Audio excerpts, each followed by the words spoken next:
Okay, so right, I'm gonna do the podcast. I've been trying to do it for a couple of weeks, and I haven't been able to do it. There's been something wrong, or I haven't been able to. So I'm hoping. Excuse me for doing that. So I'm hoping that it's all going to go well today, because I do want to be consistent when I'm doing my podcast. So welcome to Sac Taff, which is something that I started in December 2024, and something that I want to keep up. And I hope it's something that you're going to enjoy. How many times are going to say something? Basically, with my last video, I think it cut short. All right, and what I was wanted to share with you was that when I'm selling my book, Taffy How,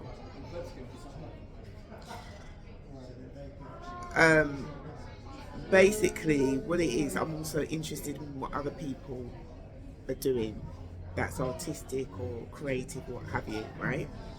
So there was a particular place it wasn't a marketplace, but they set up tables so that creative people could come in and sell and promote whatever it is they had produced or created. So I went in there and I spoke to nearly everybody there on each table, introduced myself, gave them my business card, told them what I did, and would they like to be interviewed on radio, because I'm a local radio presenter, so on and so forth, and I did that. But what I found was when I asked some of them for their business card, they didn't have one. So I ended up writing their name and the name of their business and contact number on a piece of paper. So when it came to looking for their names, I couldn't find it. I must have just thrown the paper away. That's why it's important to have, when you're doing a business, it's important to have a business card. When I first started, I didn't have a business card for years. Some of the information was written in my book, but you can't always give your book to people, because I sell and market the book, right? So eventually what happened was I used to sort of like write up my business cards. Although it didn't look professional, at least something was written down. And then eventually I managed to get this card written up here, where it's got my name and what I do and so on and so forth. And then I've got my picture at the back there, and it's made a huge difference. It's made a huge difference, and if people can sort of look online to see what I'm doing and so on and so forth. And I've written at the top, I've written my YouTube channel, Welcome Muslim Roberts. When I get another batch of cards done, I may update the artwork and tell them to add in YouTube Welcome Muslim Roberts, and also my podcast, Sac Taff, as well. I think so, because normally I just jot it down and so on and so forth.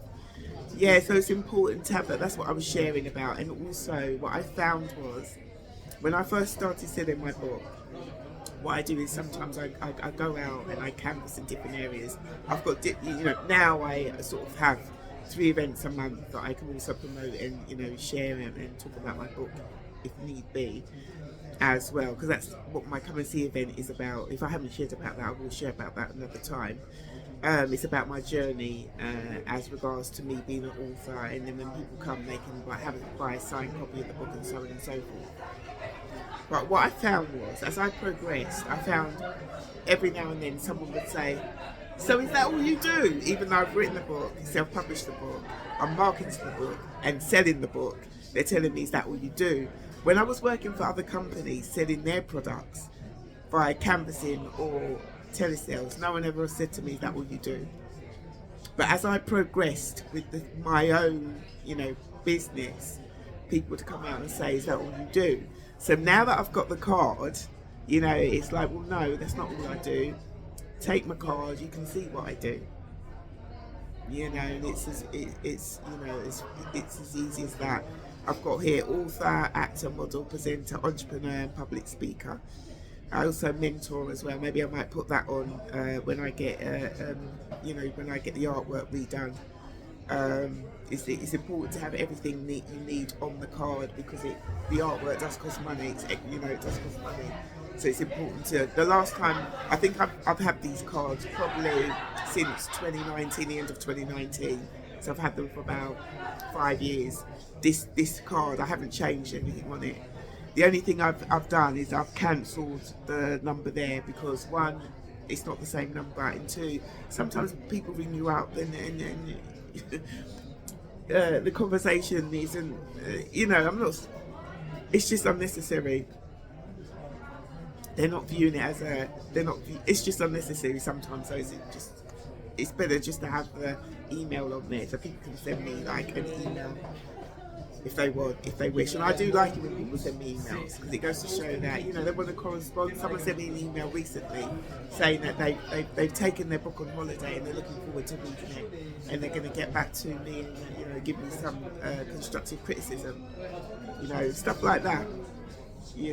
There was a time where I had this small notebook and it had a little bit of information in there, and stuff about me selling in marketing. Maybe it was just a small tiny notebook where you sometimes just put little things in there, and I dropped it, but it had my email. I wrote my email at the front of the notebook, and someone emailed me and said that you left your notebook behind as you left.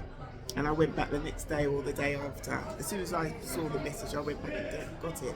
And she said the only reason I could email you is because you put your email in the book. So that's very handy to know, isn't it? Very handy to know, yeah. So it's all good. And it's also a sign of progression, that you're actually calling yourself a business. You're actually calling yourself an entrepreneur, business person. You're not joking, because look, this is what I do. Even if it's a hobby that you're slowly turning into a business, you're taking it more seriously, because it's like, no, you're noting it down. You want people to know about it, and you want people to contact you, or you might have your website on it where they can go online and maybe purchase whatever it is they produced, something like that. So it's really encouraging, definitely. It's really encouraging. And I've shared, I don't know whether I've shared before, how sometimes I meet people and they say to me, I'm in the same boat as you. And I don't know, I know I've done a YouTube about it. I don't know if I've spoken to you about it before in my other podcasts.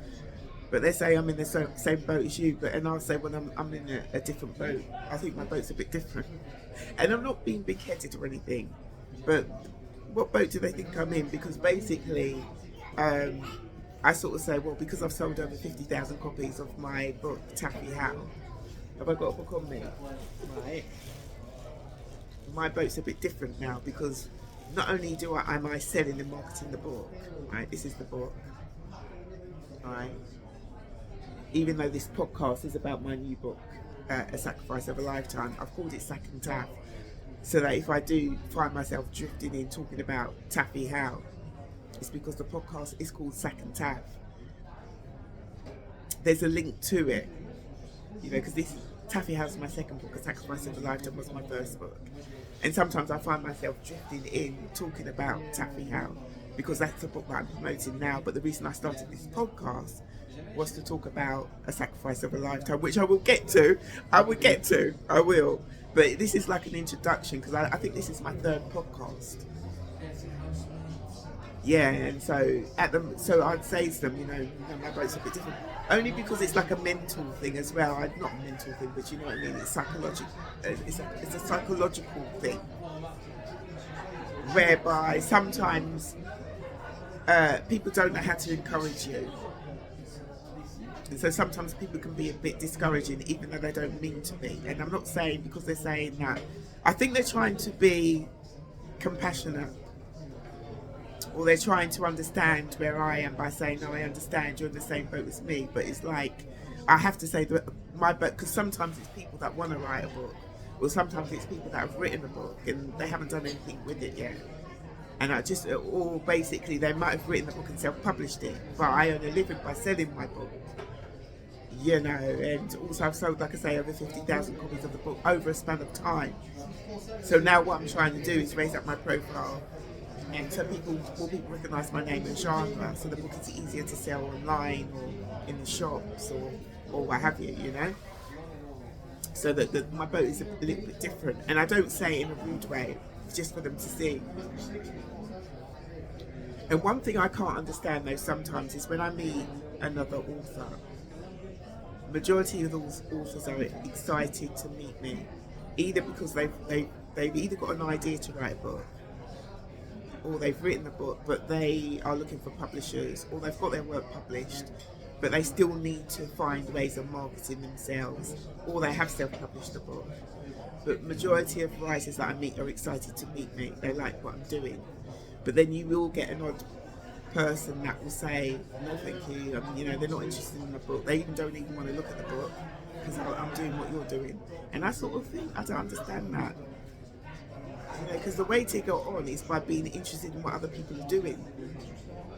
Even just to have a look and say, oh, well done, something, some sort of encouragement. And sometimes I don't, but then again, that's how some people are. It's not a lot of people, it's only a few people, luckily. The majority of people are very excited about what I've done. Some people say congratulations, well done. Even I remember when I did some canvassing in where was it? It was in South London. Someone said that what you're doing is good, because everything's done now online. It's just nice to speak to someone in person, and so on. So some people are very, very encouraging. Very, very encouraging. I met a lady the other, it was this week actually, and she shared about how over lockdown her whole perspective of her life changed. And she was in a career that she'd been in for over 25 years, and she decided it's not for her anymore. So she decided to change her career and adapt to something else, which she did. She's working from home now, but she also wanted to write a book, which she did. And this is her book, I'll show it to you. This is her book. It's called The Boy Who Saw Double. And her name is Donna J. Knight.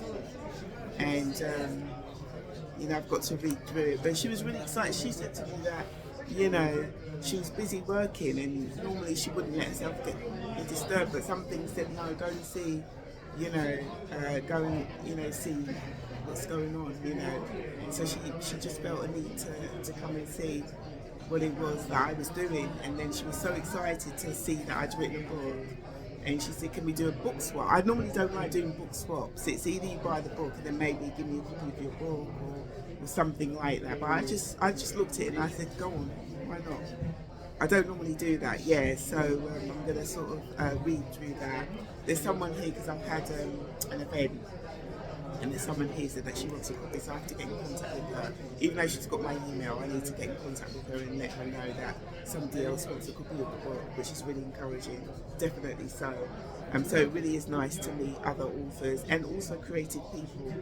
I've met, it was back in, I think it was October last year, I met a film producer, and he goes, only direct and sort of produce certain films.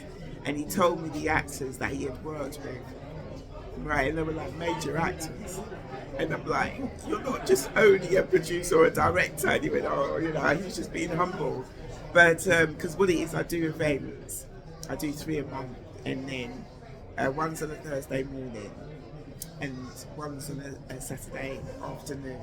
And then I do a third one, that's a Black Literature History group I do, which is the one I've done just now. And the other ones they call the Come and See events. And I have one on a Thursday morning, 11 till 12:40. I might expand the time to about 1 or 12:50 or something like that. And then I have one on the Saturday. So the one on the Saturday, I normally like to invite a guest in. And I did say to him it would be nice if he could come in and be a guest, and he was saying that he has to travel a little bit, but it should be around sort of like February, March time. So, I need to get in contact with him to see when it's possible for him to come in and be a guest. And then because I'm a presenter on a local radio station, it would be good for him to. I also then like the guest to come in the following week to be interviewed on radio, so it's all good. It's really good. I just like the way that things are developing. I like, and I'm looking forward to sharing with you. I think where's my book? No, I'm not. It should be here somewhere. I'm looking forward to sharing with you about Taffy How. But what it is, I just wanted to introduce myself to you bit by bit, and to just sort of let you know a little bit about my background, a little bit about the book.